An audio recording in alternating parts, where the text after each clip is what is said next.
반갑습니다. 서로 인사 한번 서로 나누실까요? 네, 반갑습니다. 자, 서로. 네.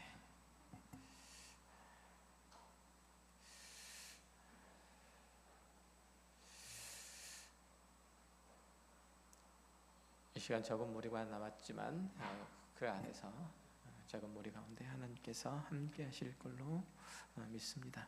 여러 형편과 상황에서 교회에 나오지 못한 이 예배 자리에 함께 하지 못한 이들을 위해서 기도해 주시고 격려해 주시고 위로해 주시고 권면해 주시기를 당부를 드립니다.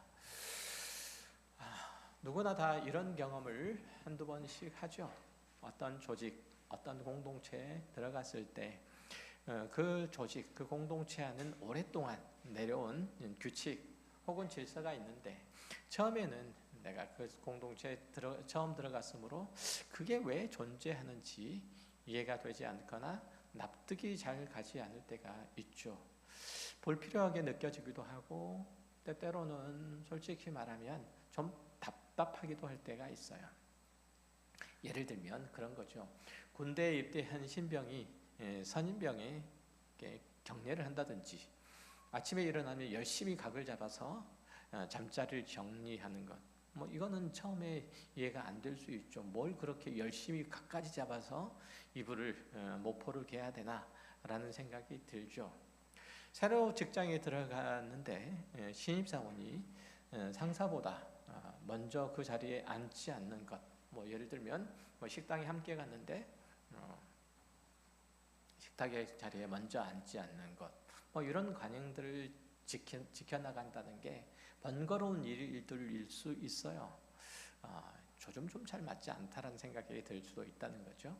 그런데 시간이 지나고 공동체에 대해서 적응도 하고 또 깊이 알게 되면서 비로소 깨닫게 되는 거죠. 이 질서가 사실은 이 공동체를 지켜온 하나의 중요한 도구였구나라는 것이죠. 그러니까 그 규칙이 억압이 아니라 그 질서가 공동체를 오히려 세우고 또 조화롭게 하는 보호장치였다는 거죠. 그 질서가 불편함이 아니라 풍성함의 토대였다는 것을 나중에서 알게 된다는 거죠. 오늘 우리가 함께 살펴볼 고린도전서 11장 말씀도 바로 그런 내용이에요. 솔직히 말해서 현대 그리스도인들에게 있어서 별로 와닿지 않는 얘기거든요. 캐톨릭에서는 잘 모르지만 캐톨릭에서는 아직도 여자는 너울 같은 걸 쓰고 이제 미사라는 걸 진행하기 때문에 그쪽에서야 그렇다 치지만 적어도 개신기독교에서는 개혁교회에서는 그렇게 하지 않습니다. 예배 시간에 여자들이 머리에 수건을 써야 된다는 거, 너울을 써야 된다는 것은 사실 그렇기 때문에 오늘날 우리의 예배 의식과 너무 동떨어져 있어서 참 그래요. 그러니 이 본문이 나와 뭔 상관이 있을까? 라는 생각이 드는 게 어쩌면 당연한 반응일 수도 있죠. 잠깐 좀 멈춰서 생각을 해보면 여자가 머리에 수건을 써야 되느냐 말아야 되느냐 하는 문제, 이것은 당시 고린도의 어떤 문화적 표현이었다는 거죠. 그렇지만 그 안에 담겨져 있는 오늘 우리들에게까지 고린도전서 11장을 통해서 말씀하시고자 하는 바는 사실 그 정신은, 그 원리는, 그 목적은 아직도 살아있는 하나님의 말씀으로서 우리들에게 말씀하고 계시다는 거죠. 바울이 수건을 쓰라고 권면한 것은 그런 의미에서 볼 때 단순하게 복장을 규정하는 얘기가 아닌 거예요. 그 안에는 하나님께서 창조 때부터 세워두신 질서에 관한 그 내용들이 아주 깊이 자리 잡고 있는 거예요.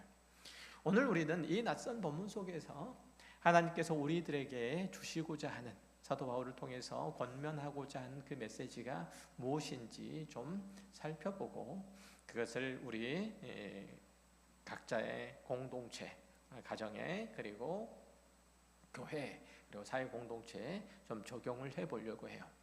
고린도는 그리스 남해안에 위치한 로마 제국의 굉장히 중요한 항구 도시였죠. 여러 번 말씀드렸던 것처럼 동서양의 문화가 그리고 동서양의 종교가 많이 뒤섞여 있었어요.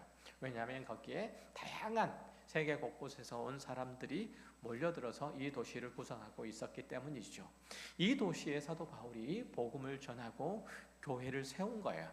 그러니까 바울은 이 교회에서 인간이 하나님의 고귀한 피조물인 것을 가르친 거죠. 이 도시에 그 복음을 전파한 거예요. 이교가 가득한 세상 가운데서 그 도시 한복판에서 그걸 가르쳤다는 거죠. 이 세상의 것들을 소유하고 채우는 것들보다 하나님과 교제하고 하나님을 아는 지식을 더해가는 것이 인간에게서 가장 복된 일들이요 그리스도인의 성실한 삶인 것을 가르친 거예요. 어디서? 이 고린도라는 이교도의 문화가 가득 찬 이곳에서 세상의 어느 곳보다 물질이 중요하고 그리고 가치 있다고 여겨지는 그곳에서 그가 하나님의 그 영광과 또 하나님께서 창조하신 세계와 그 세계의 진정한 질서와 가치가 무엇인지 가르쳤다는 얘기예요. 그런데 이제 그렇게 가르칠수록 문제가 하나 생겼어요. 고린도 교회 안에 신앙이 이 모양 저 모양으로 생긴 이들이 있었고 그 신앙의 경험들을 한 이들이 있었죠. 그런데 이들이 신앙의 지식이 깊어지면 깊어질수록 은혜의 체험이 쌓이면 쌓일수록 하나님을 경외하고 공동체를 위한 섬김과 봉사가 열심이었으면 좋겠지만 그렇지 않고 그것이 오히려 인간을 자기 자신을 높이는 데 사용되기 시작한 거예요. 그러니까 소위 지식 있는 자들이 사람들 앞에서 우상의 재물을 먹는 것을 자랑스럽게 그렇게 여겼고 교회 안에서 또한 자신의 그 지위, 역할 이런 것들을 과시하려고 했다는 점이죠. 그러다 보니까 하나님께서 창조 때부터 세워두신 그 질서와 그리스도 예수로부터 머리 드신 그리스도 예수로부터 나온 이 권위가 교회의 권위가 무너지거나 아니면 역행하는 일들이 제법 이제 생기기 시작한 거죠. 그 대표적인 사례가 여자 성도들이 교회 안에서 이 모양 저 모양으로 문제를 일으킨 거예요. 고대 사회에서 여성의 지위, 사회적 지위가 상당히 낮은 편이었는데 그리스도 안에서 자유를 그리고 성령의 은사를 얻은 여성들이 이제 교회 안에 생긴 거죠. 물론 고린도 교회에도 이런 여성들이 생겼어요. 그러다 보니까 이 여성들이 점점 더 적극적으로 교회 안에서 자기 역할들을 하고자 원했고 그 역할들을 확장시켜 나간 거예요. 그 자체는 나쁜 게 아니죠. 당연히 그렇게 해야 되는 것이고 그런데 그 과정에서 하나님께서 세우시는 그 창조의 질서와 그리고 체계를 무너뜨리는 방식으로 그 역할들을 하려고 했다는데 문제가 있었던 거예요. 그 예가 오늘 본문에서 다루고 있는 예배 시간에 수건을 쓰지 않는 거였어요. 당시 고린도 사회에서조차도 고린도 교회에서뿐만 아니라 고린도 사회조차에서도 여성이 공공장소에서 머리에 수건을 쓰지 않는 머리를 가리지 않는 것은 단순하게 패션의 최종, 패션의 마지막을 장식하지 않는 것이다. 이게 아니었어요. 그러니까 패션을 하지 않는 것이 아니었다는 거죠. 그것은 사회적인 질서와 그리고 문화적인 규범 이것을 정면으로 거스르는 행위였고 더 나아가서 하나님께서 창조 때부터 세워두신 그 권위와 질서를 공개적으로 부정하는 것이었어요. 그러니까 왜 그런지 제가 조금 이따가 말씀을 드릴게요. 어쨌든 여기서 이제 우리가 주목해야 될 점이 하나 있어요. 고린도 교회에서 하나님께서 특별하게 은사를 베풀어 주셔서 그것을 사용할 수 있는 이들이 제법 이 모양 저 모양으로 생겼죠. 그러니까 말씀의 은사를 받은 이가 있었고 병 고치는 은사를 받은 이들도 있었어요. 또 방언을 하는 이들도 있었고요. 이런저런 은사를 받았다는 거죠. 그런데 바로 이런 사람들이 자주 실수를 범했다는 거예요. 교회 안에 이 모양 저 모양으로 분란을 일으킨 거예요. 그러니까 하나님의 특별한 은혜를 경험한다는 것이 교회 안에서 자신감으로 이어진 거예요. 그 자신감이 지나치다 보니까 자연스러운 법칙이나 마땅히 그 안에서 이루어져야 되는 어떤 상식선, 예의선을 무시하는 방향으로 그것이 흘러가 버린 거예요. 다른 사람을 하대하거나 아니면 상대방의 처지나 환경들을 전혀 고려하지 않는 채로 자신의 생각과 행동들을 거침없이 표출함으로 다른 사람에게, 이웃에게, 옆에 있는 사람들에게 상처를 주는 일들이 이것저것 발생을 하기 시작했다는 거예요. 그 이유는 하나였어요. 자신이 상대방보다 영적인 능력이나 권위 면에서 우월한 위치에 있다고 여겼기 때문에 그랬어요. 또 우리도 역시 마찬가지죠. 방언을 아주 잘하는 한 집사님이 계시다라고 하면 그분이 때때로 그런 경우 가끔 있죠. 교회에서 기도를 많이 하신다는 분이, 전도를 많이 하신다는 분이, 교회의 중요한 직책을 맡고 계신다는 분이, 이런 분 가끔 있죠. 그러니까 이것은 고린도 교회의 얘기만이 아니라는 얘기예요. 우리 주변에서도 얼마든지 볼 수 있는 얘기인 거죠. 그런 얘기 많이 하죠. 우리 목사는 영빨이 없어. 그런 얘기 들어본 적 있으신가요? 우리 장로는 새벽 예배를, 새벽 기도를 안 나와 도무지. 그런데 내가 어떻게 그들의 교회의 지도자로 섬기며 그들의 발언을 따를 수 있느냐로 나아가는 거예요. 그러면 뭐가 문제냐면 교회의 권위와 질서가 무너지는 거예요. 목사가 영빨이 없는 목사일 수도 있어요. 그리고 장로가 새벽 예배를, 새벽 기도를 안 나오는 장로일 수도 있어요. 그럴 수도 있잖아요. 충분히, 얼마든지. 그래서 나는 이들이 발언하는 거, 이들의 지도력에 순종할 수 없다, 따를 수 없다고 얘기하는, 그건 좀 다른 거예요. 이건 아닌 거예요. 그러니까 교회의 권위와 질서가 누구로부터 비롯되는가라고 하는 거예요. 그러니까 교회의 질서가 목사가 펼쳐내는 그 영빨에 달려 있는가, 장로가 새벽 기도에 나오는가에 달려 있는가라고 생각하면, 장로가 새벽 기도 안 나오면 안 되죠. 그러면 따를 수가 없죠.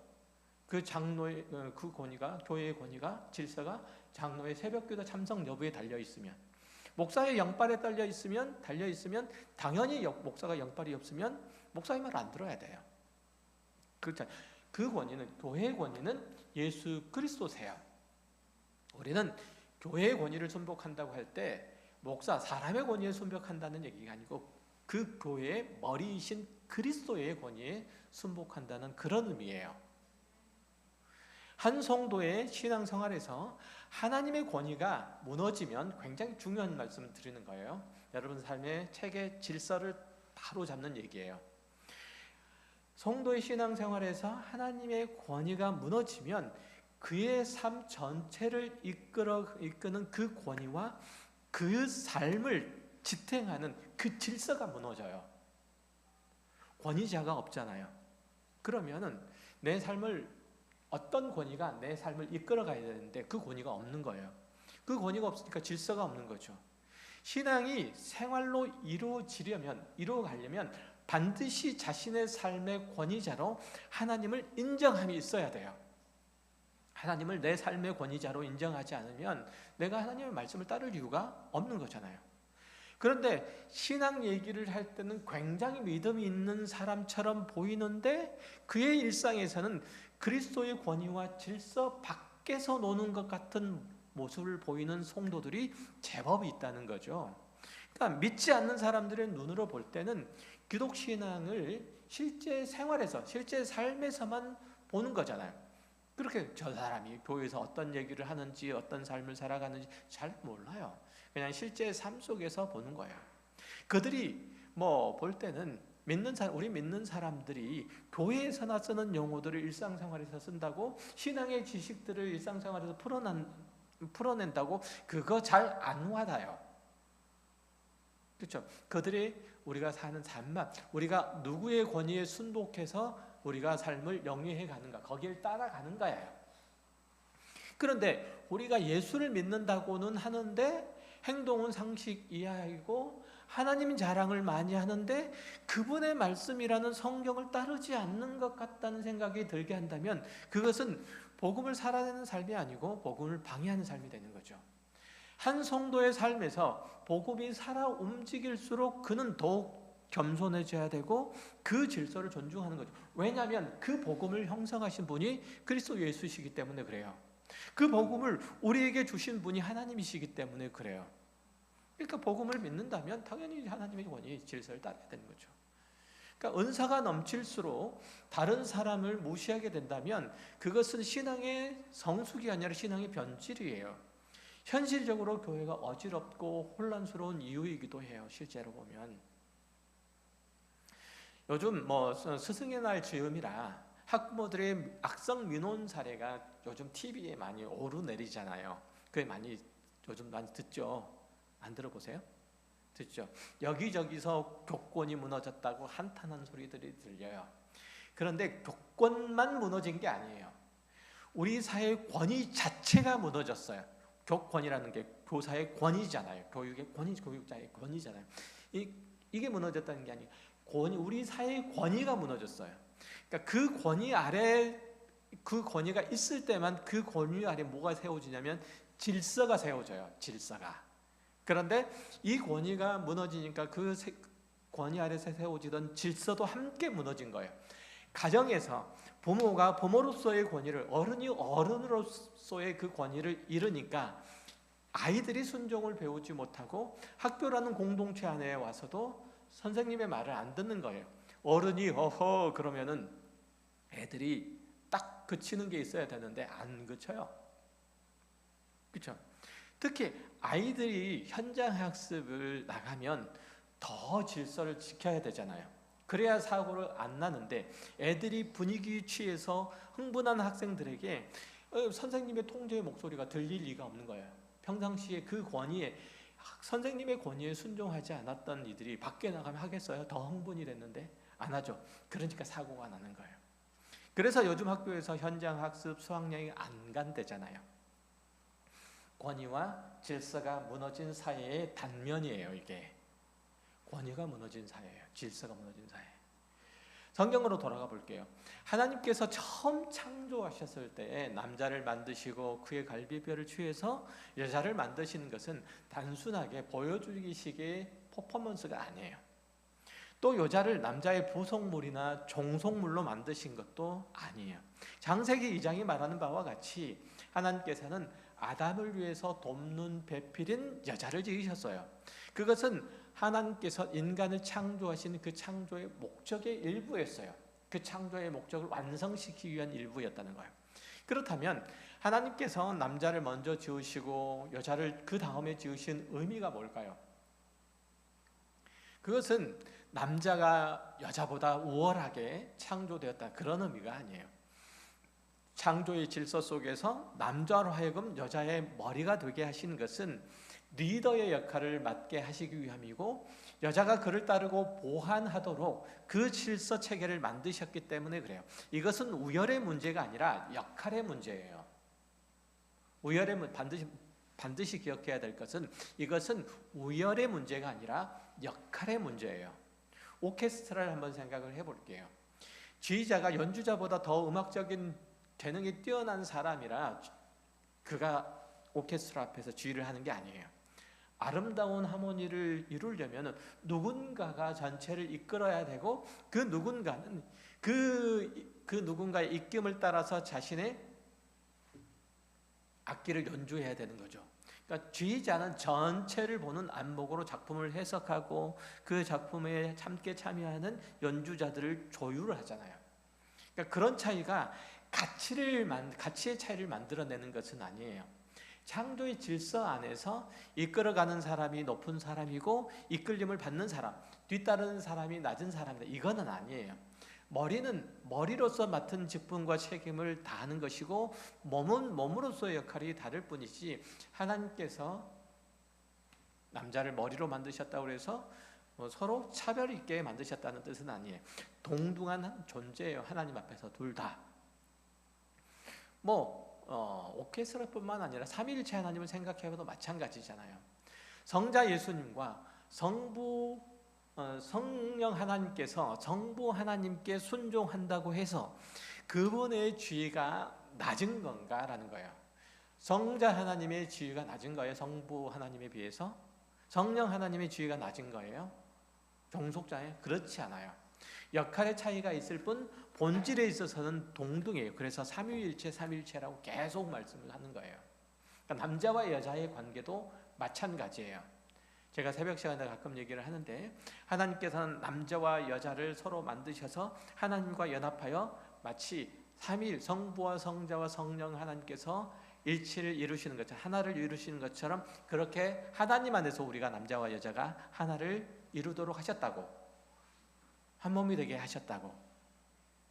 그래서 남자와 여자가 한 몸 되만으로 충분하지 않아요. 하나님께서 남자와 여자와 하나가 되셔야 돼요. 그러니까 인간의 모든 공동체는 하나님께서 공동체와 함께하지 않으면 그 공동체는 온전할 수가 없는 거예요. 우리 가정 안에서도 남자와 여자, 남편과 아내가 하나가 되는 거 굉장히 중요해요. 그러나 그 안에, 그 가정 안에 하나님께서 함께 하셔야지 이 공동체는 비로소 완전한 형태가 되는 거예요. 그래서 그리스도 안에서의 가정을 이루어간다고 하는 거예요. 이게 굉장히 중요한 문제예요.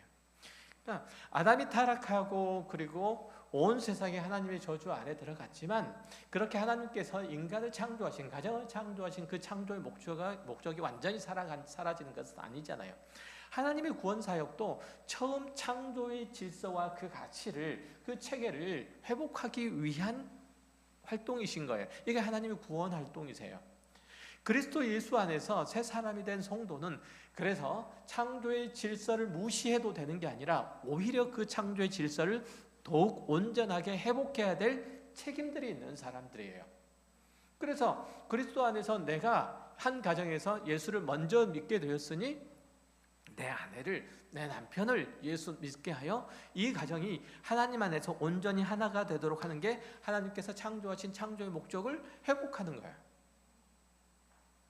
그렇죠? 그러니까 그 부분들에 대해서 꼭 기억하시고 마음의 부담을 가지실 필요가 있으세요. 제가 혼자 나오신 분들에 대해서 비난하는 말씀이 아니에요. 막으려는 말씀이 아니에요.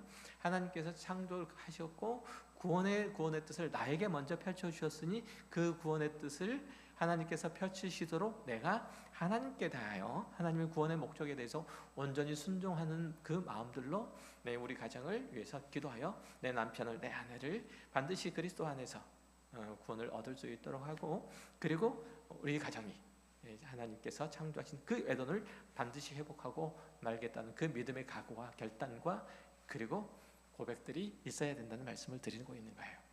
이해되시죠? 자, 그런데 고린도 교회 성도들은 이 부분에 대해서 굉장히 심각한 오류를 범한 거예요. 우리는 그리스도 안에서 새로운 피조물이 됐다. 그러니 옛 창조의 질서라고 하는 게 더 이상 의미가 없다라는 거예요. 그렇지만 이건 잘못된 생각이잖아요. 하나님께서 재창조하신 것은, 우리 인간 새 사람으로 새 피조물로 창조하신 것은 처음 창조한 것을 폐기한 것이 아니라 회복하는 것이기 때문에 그래요. 그러니까 그리스도 안에서 새 사람이 되었다는 것은 창조의 질서를 초월했다는 그런 의미가 아니라 타락으로 인해서 무너진 그 창조의 질서와 그 가치를 다시금 온전히 살려낼 수 있는 그 능력을 하나님께서 부으셨다라는 거고, 그렇게 힘을 얻었다는 뜻이에요. 그러니까 바울은 오늘 본문에서 남자는 하나님의 형상이고 그리고 그 영광의 도구이기 때문에 머리에 수건을 쓰지 않는다고 말해요. 반면에 여자는 남자의 영광이 된다는 거죠. 그래서 여자는 자신이 최고의 영광을 누릴 것이 아니라 자기보다 더 높은 영광이 있는 것을 나타내기 위해서 머리에 수건을 써야 돼요.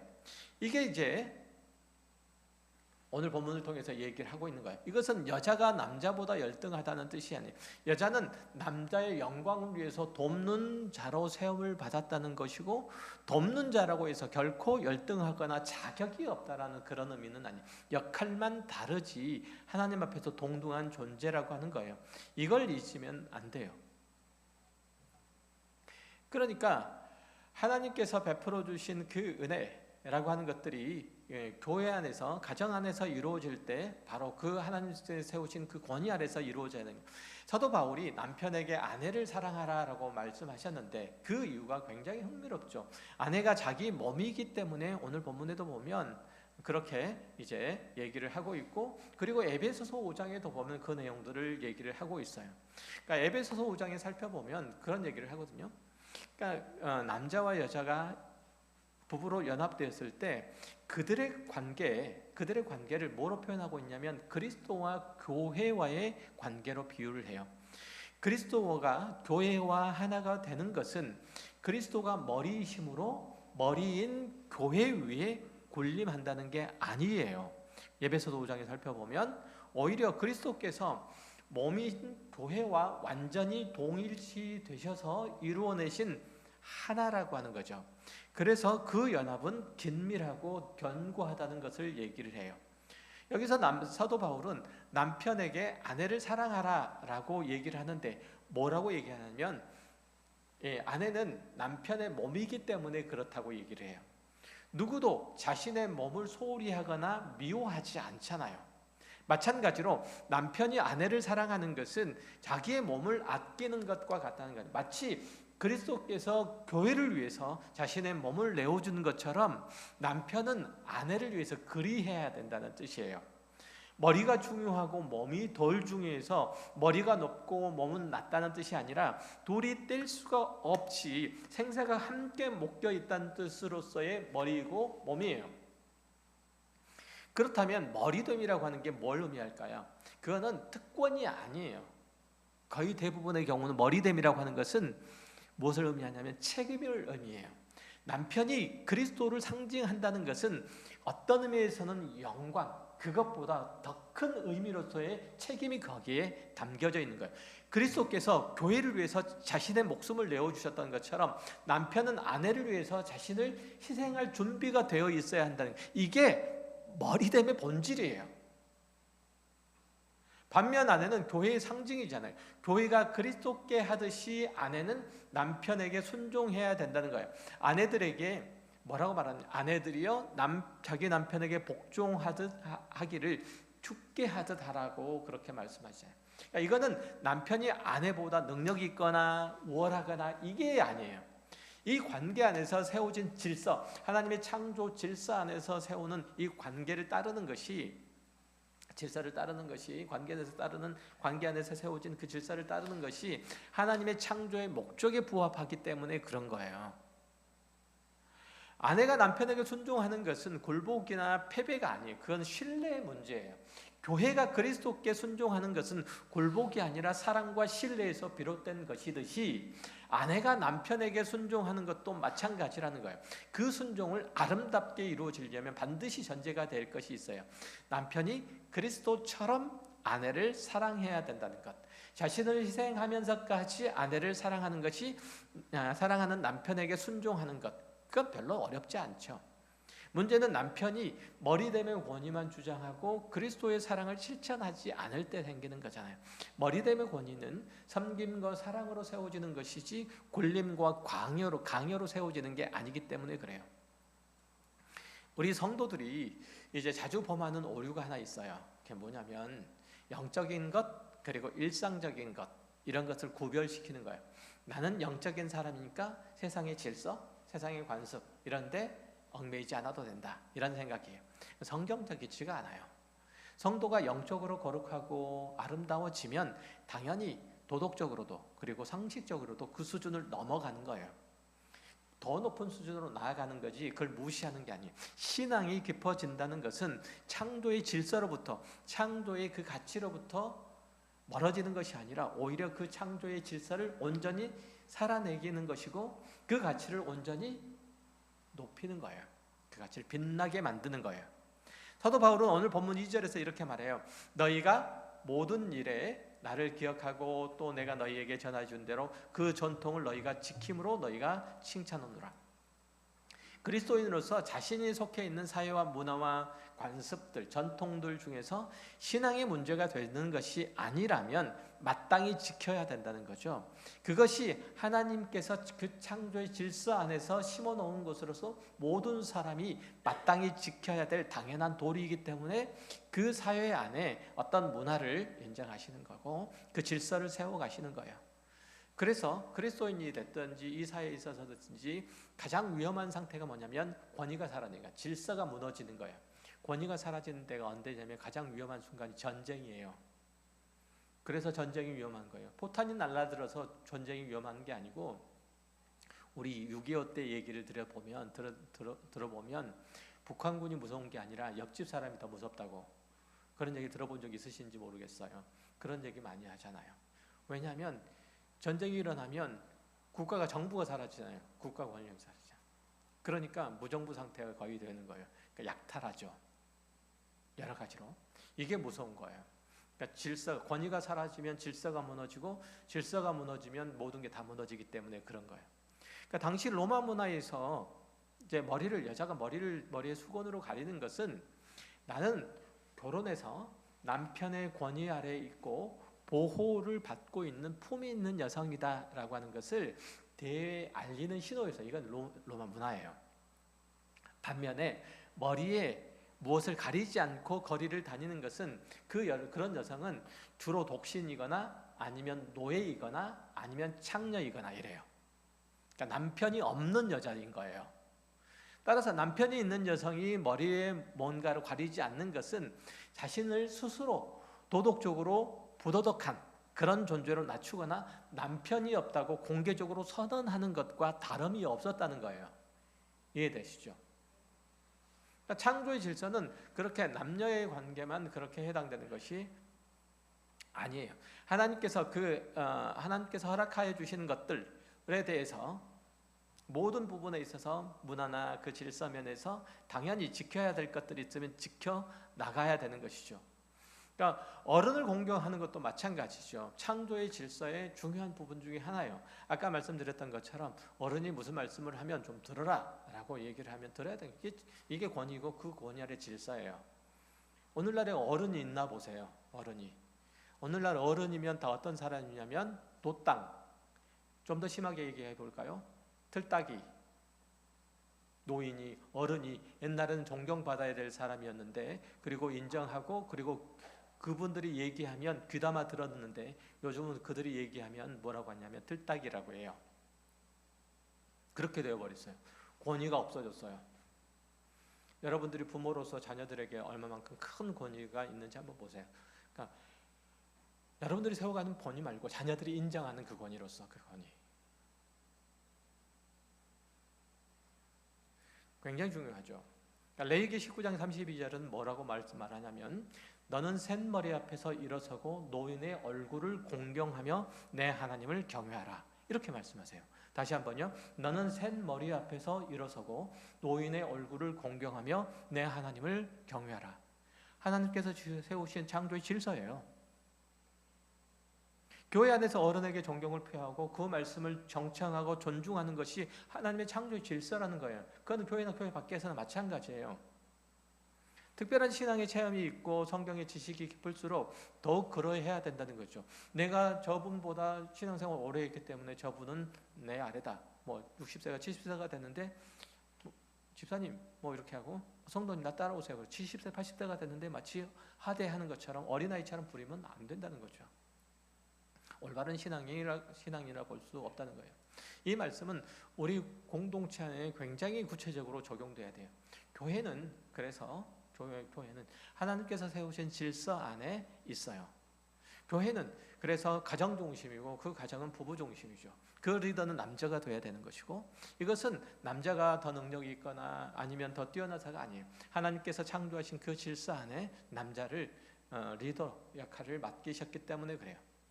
여기 계신 여성분들 중에서 답답해하실 분들도 있어요.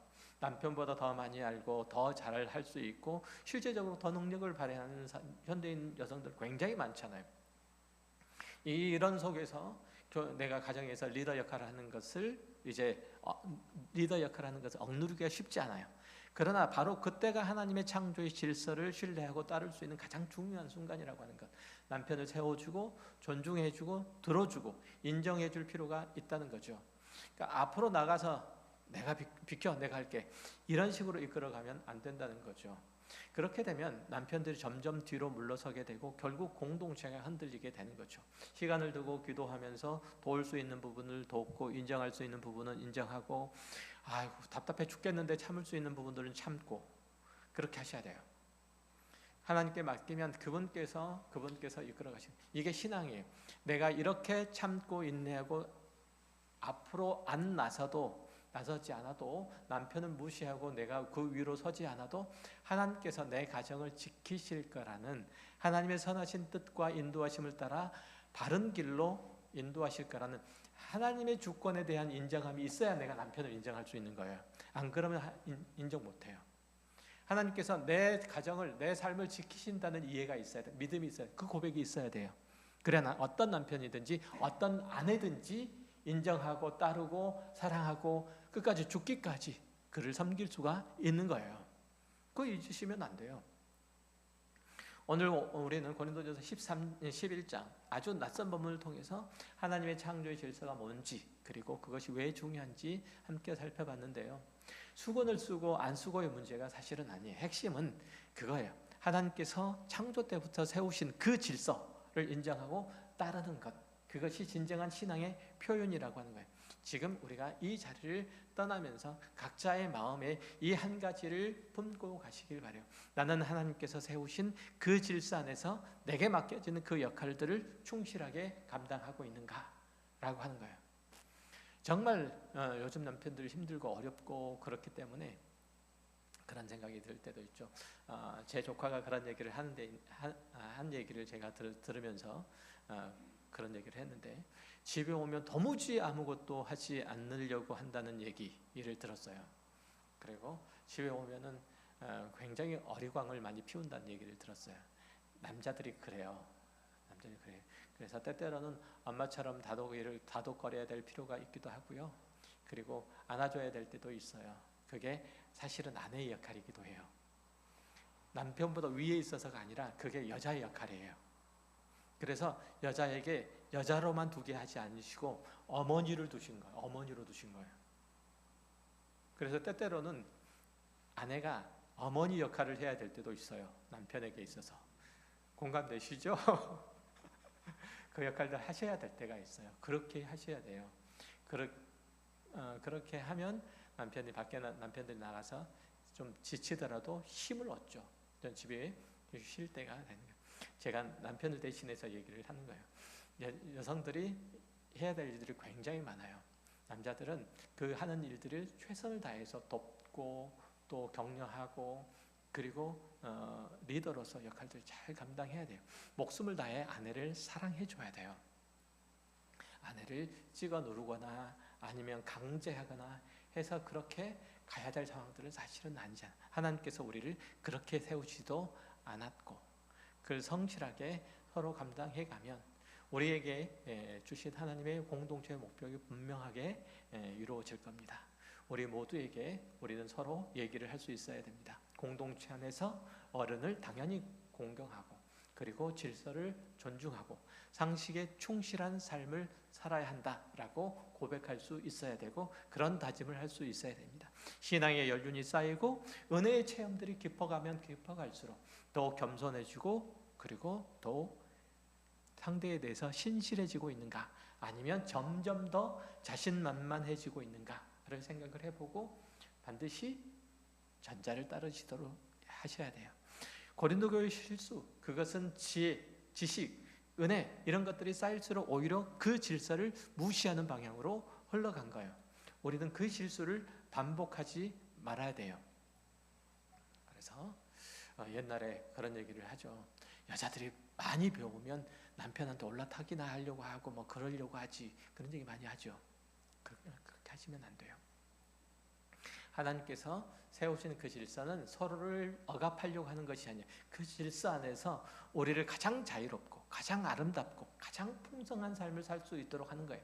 남편이 그리스도처럼 가정을 사랑을 이끌어내고, 아내가 신뢰로 그 이끌에 응답할 때 그 가정은 하나님의 영광을 드러내는 그 아름다운 공동체가 되는 것이죠. 그런 가정들이 모여서 교회를 이룬다면 그 교회는 이 세상 앞에 하나님의 창조의 질서가 얼마나 아름답고 복된 것인지를 보여줄 수 있는 살아있는 증거가 되는 겁니다.